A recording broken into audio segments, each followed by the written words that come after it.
And our Storm Tracker 2 weather team has been working overtime tracking the flood threat to keep you and your family safe. Yeah, it's been a busy morning. I know it feels like you're going through weather whiplash almost, from that record heat this past summer to drought conditions, only to be met with cold temperatures last week, and now flooding this week. You know? It's just it's all over non-stop. You are, and you may have to get used to this. According to our meteorologist, this is the way it is. Meteorologist Anthony Yanez interviewed one of the top climate scientists in the country to see what's going on. I'm at Operation Sierra Storm, a weather conference in South Lake Tahoe, and I have joining me Daniel Swain, a climate scientist. And I tell you what, just the past year, the past 10 years, it's been, for lack of a better word, crazy in Houston. So what do you make of all of this as a climate scientist? Yeah, I mean, Southeast Texas has really been hit hard by, I think, what I would call hydroclimate whiplash in these last 10 or so years, particularly the last few, where there's been these incredible episodes of record-breaking precipitation and really, honestly, quite devastating flooding, and then in between them, episodes of severe drought and some extreme cold thrown in there in the mix, too. So it's been, hot and wetter most of the time, except when it's really dry. Yeah. And you're mentioning, it's just a fascinating word, the weather whiplash. And it feels that's what we're going through. I mean, you just think of this year alone, going back to the summer, we reached 109 degrees 3 times. We'd never done that before, except once. And then just last week, it was 18 degrees. And of course, we had ice on the road. So we really are dealing with this whiplash. Is this going to continue? Yes, especially on the water side, so the wet and dry cycling. And, Houston has just been sort of the epicenter for this kind of almost unbelievable rain events over the past decade. Some of these tropical storms that have stalled, or even some non-tropical storms that have stalled and brought just huge amounts of inundation to this part of the country.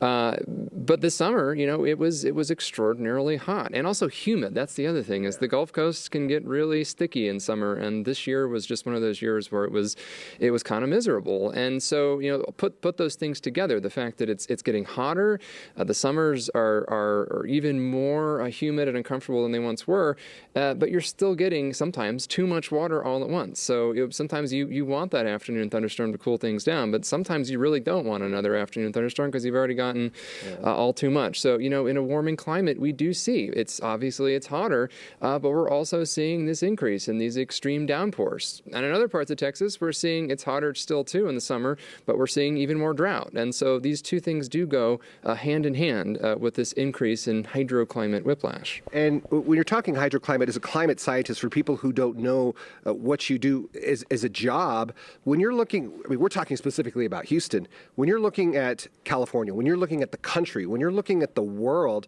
there's just a lot going on. What are your studies? What is your research really showing as far as the big picture? Well, that's one of the interesting things, is that, of course, California, where we are now, and Texas have very different climates, as you can see in the shot. But the reality is that there are some commonalities, and that is that it's getting warmer just about everywhere in a warming climate, and that we're also seeing wider and wider swings between extremely wet conditions on the one hand and extremely dry conditions on the other. And that is something that, even as these places have very different climates year to year and the typical state of things, that's going to be kind of a unifying theme in the years to come. It already is to a certain extent, but I think that's going to be increasingly the case as we move forward and we see additional warming of our climate. So is there anything we could do about this? Is this something that we just have to learn to adapt to a warming climate, or are there solutions to where we can get back to something that isn't so much of a whiplash of what we've been going through?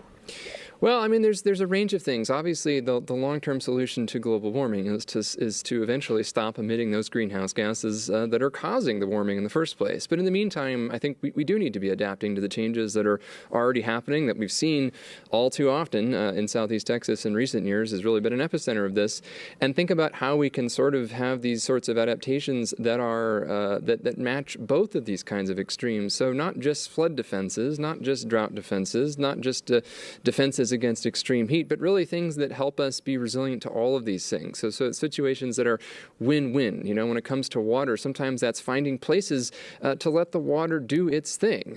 Sometimes when you let the water do its thing, obviously, if you don't build in harm's way, fewer people get flooded out, less infrastructure gets damaged, but then you also build that more drought resilience by having more resilient ecosystems and having more groundwater that's stored for the dry times to come as well. So thinking about how we can be proactive rather than reactive to these kinds of hazards as they increasingly affect places all around us. All right. Well, Daniel, it is a pleasure meeting you. Well, I've really followed your career and all your research for many years, so I really appreciate your time.